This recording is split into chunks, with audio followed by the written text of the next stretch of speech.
Anita Murphy and this is Rory O'Connor, and we are the Creativity Hub, and our remit now is to design games and tools that help people think in new ways. And we were asked to give a case study today on product design, so we want to share a bit about our journey from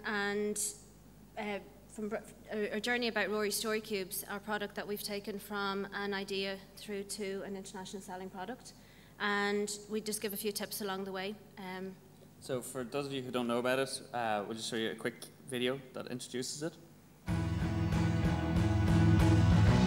I know we don't get to be so close, you've gotta take it so slow. Easy does it, you just never know. Love is seldom and even your butt. Know this, I will never ask for proof of what is in my heart. I won't count on it. People been talking me down, telling me your type are just for clothes.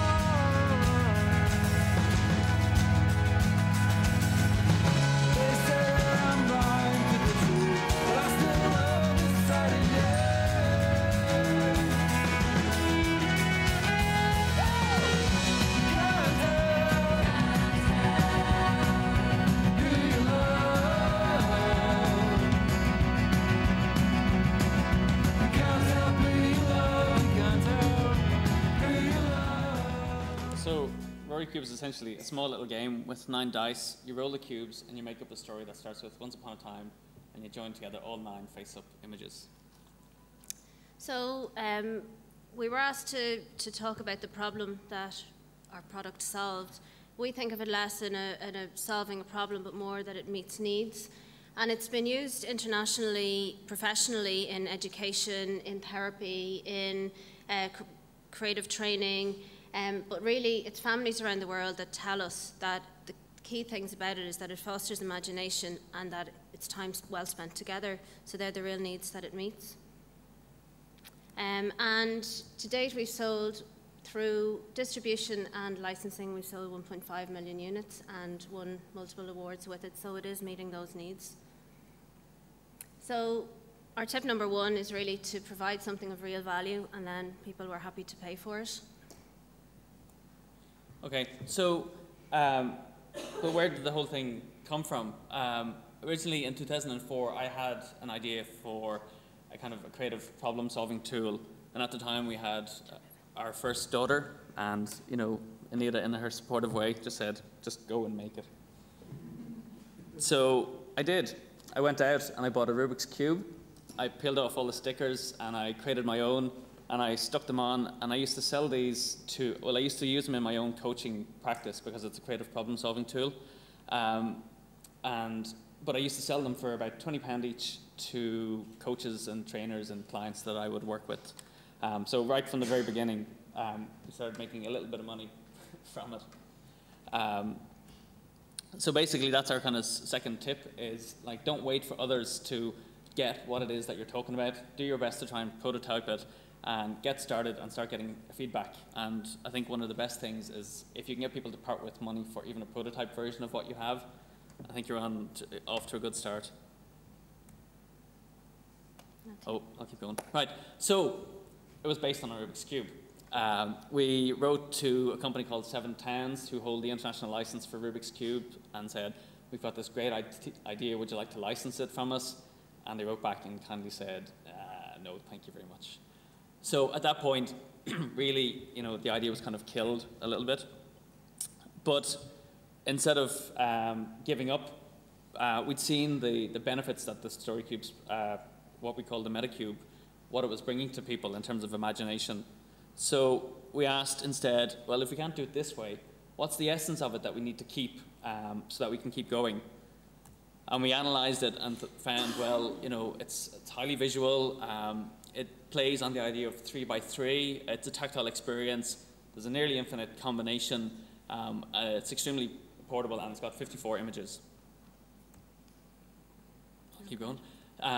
So basically we realized we could just do this with dice instead. It still maintained all the same kind of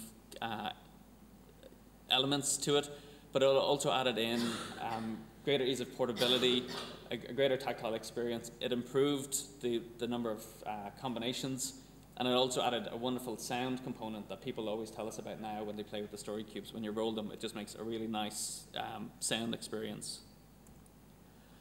So really, this is kind of our third tip, is when someone tells you no, you find the yes within that. So if they're saying, no, you can't have it this way, what is it that they're really looking for, or what's really needed to allow you to keep going forward? And in some cases, it'll actually lead you to a much better idea.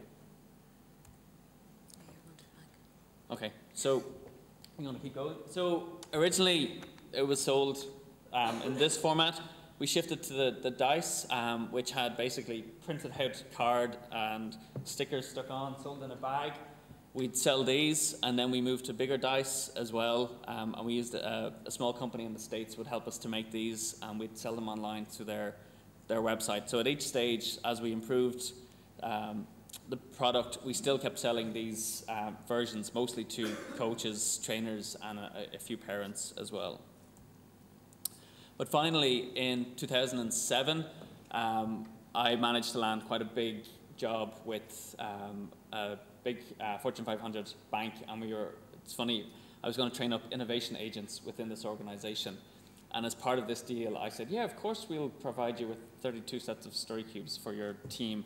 And we kind of came away and went, oh my God, I can't give it to them in the format that we had because they weren't professional enough. So we took the money that we were earning from that job and got 500 sets made. So that led to another problem. We had no budget for packaging. We couldn't give it to them the way it was. We had our 500 sets made, but we had to find a found solution for the packaging. So we were looking at everything from medicine bottles to plastic tubes to anything that we could go and buy 500 of and put these things in. And one day I was taking out a chain that I had in this little jewellery box, and Rory grabbed the jewellery box off me and put the 9 cubes in, and they fit perfectly. So we went, right, we have to find these. So we went back to the jewellery shop, we got the necklace in, we asked, where do you get these? We contacted the company and bought 500 of them. So again, another tip, what's the smallest step to keep moving forward? That's the little box there. That it came in. So we got our 500 sets, and we sat there and we did everything with them, and we set up a website, and that's when we started really selling them in the format they were then. So we were selling to kind of local stores through PayPal on our website, and this is just when the recession had hit. I think one month we had about £2,000 left in the bank, and we decided we can either live on this until we get some more training work, or we have to take a leap. So basically we got on the plane, went to the London Toy Fair and showed around this product, and got enough interest that we thought, okay, there's possibly a retail market for this. But we encountered a new problem because the distributors said, no, it's a great concept, but it needs to be bigger, so people can see it on the shelf. It won't get stolen. It won't be. We'd need space for kind of barcodes and lots of things that we hadn't really considered when we were selling direct to customers.